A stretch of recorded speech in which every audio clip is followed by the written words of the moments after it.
दिल्ली में धूम मचाने के बाद अब आ गया है धर्मनगरी काशी में चीकू कैब। जी हाँ, चीकू कैब एक कैब सेवा ही नहीं बल्कि आपके परिवार की सुरक्षा और सफर का बेहतरीन साथी है। चीकू कैब आपको शहर के भीतर और बाहर की यात्राओं के लिए टैक्सी उपलब्ध कराती है। आप उनकी वेबसाइट पर या मोबाइल ऐप के माध्यम से बुकिंग कर सकते हैं। चीकू कैब के कस्टमर केयर से आप अपनी बुकिंग तुरंत कराएं और अपने सफर का अनोखा अनुभव प्राप्त करें। चीकू कैब के प्रतिनिधि आपकी सेवा में 24 घंटे मौजूद। Airport and railway travel, local rental, one way, out station waiting सभी प्रकार की बुकिंग की सुविधा प्रोवाइड करती है चीकू कैब। करना हो शानदार सफर, करे भरोसा चीकू कैब पर। सेडान, एसयूवी, टेम्पो ट्रैवलर, बस सभी प्रकार। वाराणसी में काशी हिंदू विश्वविद्यालय बेजू के सभागार में भारत में वर्तमान शिक्षा व्यवस्था, मुद्दे और चुनौतियां विषय पर एक परिचर्चा आयोजित की गई। कार्यक्रम का संयोजक डॉक्टर अवधेश सिंह, सहायक आचार्य बेजू द्वारा किया गया। कार्यक्रम की शुरुआत महामना मदन मोहन मालवीय जी की प्रतिमा पर माल्यार्पण से हुई।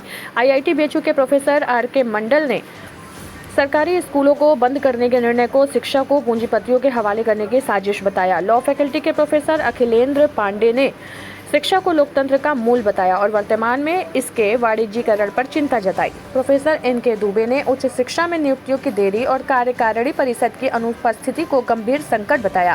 कांग्रेस प्रवक्ता संजीव सिंह ने इसे गरीबों की शिक्षा से वंचित करने की साजिश कहा। वहीं प्रजानाथ शर्मा और प्रोफेसर आर.पी. पाठक ने इसे शिक्षा विरोधी कदम बताते हुए सरकार की नीतियों की आलोचना की। कार्यक्रम का संचालन डॉक्टर शार्दुल चौबे और धन्यवाद ज्ञापन डॉक्टर अवधेश सिंह ने किया। इस अवसर पर बेजू के अनेक शिक्षक, छात्र और समाजसेवी बड़ी संख्या में उपस्थित रहे। मैं डॉक्टर अवधेश सिंह हूँ, वाणिज्य संकाय काशी हिंदू विश्वविद्यालय में मैं असिस्टेंट प्रोफेसर हूँ। विगत किस तरह कार्यक्रम हो रहा है, क्या उद्देश्य है? ये वर्तमान में जो शिक्षा व्यवस्था अभी देश में चल रही है, खासतौर से प्रदेश में, और जो समायोजन के नाम पर लगभग 27,000 स्कूलों को बंद करने की बात सरकार कर रही है, जिस स्कूल में 50 से कम विद्यार्थी हैं, उन स्कूलों को ये लोग जो हैं निकटतम जो भी स्कूल हैं उनके साथ समायोजित करेंगे और इस तरीके से ग्राम सभा में जो भी 27,000 स्कूल होंगे वो बंद हो जाएंगे। इसमें समस्या जो हम लोग के लिए चिंता का विषय है वो ये है कि इससे जो शिक्षा का अधिकार, राइट टू एजुकेशन 2009 में भारत सरकार द्वारा ही पास किया गया था, इसमें जो बच्चों को शिक्षा निकटतम विद्यालय द्वारा देने की बात कही गई थी और उसको एक मूलभूत अधिकार के रूप में, फंडामेंटल राइट के रूप में शामिल किया गया था उसको आर्टिकल 21 में, उसमें जो है मुझे लगता है कहीं ना कहीं उसको ये प्रभावित करेगा। और गांव के बच्चे, ग्राम सभा में स्कूल रखने का जो मेन मकसद था वो यही था कि गांव में ही बच्चा पढ़े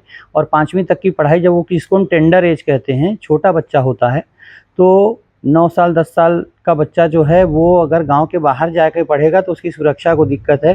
कन्याएं हैं, बालिकाएं हैं, बेटियां हैं, इनको दिक्कत होगी। और जो वंचित वर्ग हैं, जो कि किसी तरीके से गांव के स्कूल में कभी जाता था कभी नहीं जाता था, इस तरह की भी मतलब बातें रहती थी, तो वो बच्चे ज़रूर कहीं ना कहीं पढ़ाई में पिछड़ जाएंगे।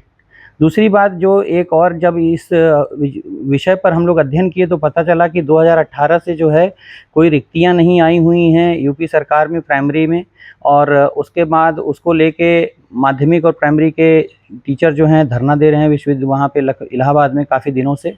और जो इनका न्यू एजुकेशन पॉलिसी भी आया है उसके भी इम्प्लीमेंटेशन में काफ़ी समस्याएं आ रही हैं। विश्वविद्यालय में हम चूँकि पढ़ा रहे हैं तो हम देख रहे हैं कि विश्वविद्यालय के स्तर पे, हायर एजुकेशन के लेवल पे सब्जेक्ट अलॉटमेंट, सब्जेक्ट चॉइस, उसके बाद एग्जामिनेशन, आप समझिए कि हमारे ही संकाय में एक कक्षा जिसमें 250 बच्चे हैं, 80 प्रकार का विषय या प्रश्न पत्र दिया गया।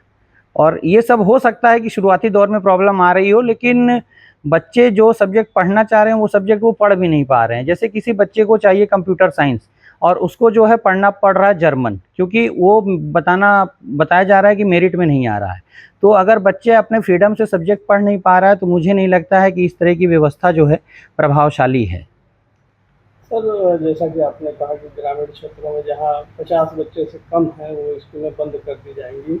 अभी प्रलोभन देके, जैसे मिड डे मील और तरह तरह के प्रलोभन देके बच्चों को बुलाया जाता था, ऐसे में क्या स्थिति होगी सर? 50 बच्चे बाहर जाएंगे? देखिए, मेरा ये मानना है कि अपने जो भी इंस्टीट्यूशन है गवर्नमेंट जिनको बनाई हुई है उनको सक्सेसफुल बनाने के लिए गवर्नमेंट की जिम्मेदारी है, रिस्पॉन्सिबिलिटी है।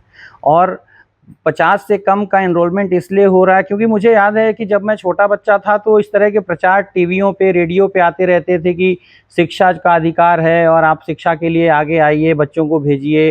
प्रौढ़ शिक्षा की बात होती थी, महिला शिक्षा की बात होती थी, ये सब अब बंद हो गया है। और इस गवर्नमेंट में एक नारा भी है सर, बेटी बचाओ बेटी पढ़ाओ, तो क्या बेटी पढ़ने जाएगी बाहर? देखिए, नारा ही बन के इनके अधिकांश जो भी मतलब वादे हैं वो रह गए हैं, और लोग बताते भी हैं, इनके बड़े नेताओं ने भी ये बोला है कि ये जुमला है। तो मैं ये कहना चाहूँगा कि अगर जुमला ही आपको फेंकना है और यथार्थ में काम नहीं करना है तो ये ठीक नहीं है। ये कल्याणकारी देश, वेलफेयर स्टेट का आइडिया लेके देश चला था 1947 में, और उसी एजेंडा पे हमें काम करना चाहिए। और आजकल जो स्कूल खुल भी रहे हैं इनके द्वारा, वो भी पीपीपी मॉडल पे, वो ठीक नहीं है। प्राइवेट पब्लिक मॉडल जो इनका चलता है